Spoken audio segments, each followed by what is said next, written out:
white wins a pawn back and more because c6 is hanging. And, with this pawn on h5 again, your position could just collapse here as black. So you can't really play like this. So Jorden goes for bishop e6. And now bishop takes c6 by Magnus. Wow, committal decision. But probably a decent one, right? Because if b takes c6, knight takes e5, I say I've won a pawn. Let's say, and the point is queen d5 doesn't work because of knight f4. And all of a sudden, that piece becomes that piece on e2, which was dead a moment ago. It becomes the killer piece. Wow, precisely.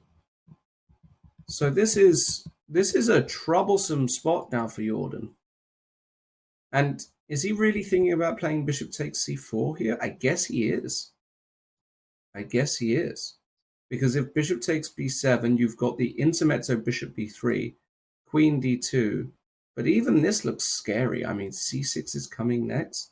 I've given up a pawn. Oof. Yeah, it looks like, okay, Jorden didn't go for this in the end. He would have just been a pawn down. As you mentioned, that c-pawn would have been a monster pass pawn. And, okay, he's chosen to go pawn down in this manner instead. At least he has the bishop pair here, some holes around the white king that he can hope to take advantage of. But that white knight is coming forward to f4 now. It's all about whether black can keep his light squared bishop intact, because he needs that one to deliver checkmate. Yeah, suddenly you're right, Lawrence. Just kind of this specific scenario, it feels like black's bishops can't get active in time. Jorden decides to attack one of white's rooks. Plays bishop g5, that rook on c1 now hanging. But do you protect it? That's the first question. You can block this attack with a pawn. Do you throw pawns forward, weaken the white king further? You could also get greedy with a few pawns. Yeah, I mean, I'm not sure about f4. I mean, it might be okay, though, because if, for example, bishop f6, knight takes c6, you might just say, so what? I've won a bunch of pawns. Queen d5, you've even got knight b4, for example. The knight could just come back this way. And unless you've got mate quickly, you are in trouble here. So I'm not... And actually, we get bishop g5, knight takes c6. And look at this, David. Magnus has decided to go for the pragmatic solution, which is to give up the exchange, I think. For example, after queen d7, I think his main idea is actually just to take on d4 like this. And after bishop takes c1, to play queen takes c1 and say, thank you very much. I've got how many pawns? Three? Three pawns for the exchange. Mm-hmm.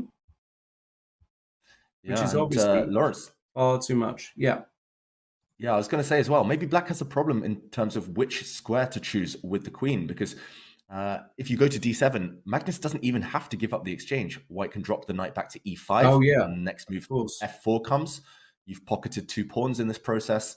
If black's queen goes to, for example, d5, then knight e takes d4. And, in a couple of moves ago, in this position, if queen d5, knight e takes d4, and you can't even take on c1 now because of knight e7 check ideas. And, oh my goodness. Yeah, if you put the queen on c7, there's tactical ideas everywhere. No matter where you go with the queen, you will get hit by one of the white knights, I think in every variation. So it's not just the fact that white's getting 3 pawns. It's, again, specific tactics. It's Magnus sensing the moment and calculating so well. And we were praising Jorden's position, praising the opening, but I think it was just that one moment when he played h5. A couple of moves later, he played a4, pushing on both flanks. Yeah. You've got to be consistent. You've got to stick to one plan, for better or worse. And it was just that moment of kind of indecision. Maybe, I don't want to say being too ambitious, but it was Jorden maybe just taking his eye off the ball for 1 second, and Magnus has jumped on the chance, as all the top players do. Very, very disappointing stuff for Jorden. After such a promising opening, it's quite remarkable, actually, that Magnus was able to even get this position. It is remarkable that this has happened in just 4 moves. Other games, perhaps, we should have a look at. And I can see, Lawrence, wow, well, go on. But yeah, I Nihal was going to say Sarin, they hit. Nihas. Yeah, Yeah, let's go there. Wow, this this is game looks. I mean, it's just exploded in incredible. one move. What Wow, do you think, look at Lawrence? this. Knight Well, takes e6, a sacrifice. yeah, we'll just go back literally one move here. We can see in this position, this is a standard looking Queen's Gambit decline structure, all major pieces on the board, all minor pieces on the board, nothing really to write home about. And yet, after the next move, Rook FD8, bang! Nihal Sarin, Knight takes e6. Absolutely fantastic. Classic sacrifice here.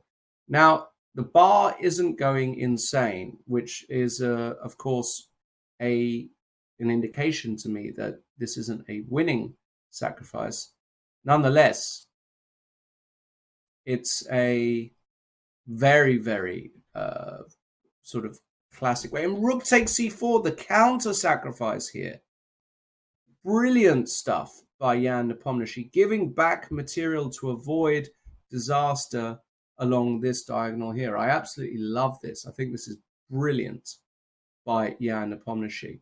Now there's a bunch of calculation that's required. Maybe we could have also shown what would have happened if Black had taken the bait, if Black had taken the sacrifice.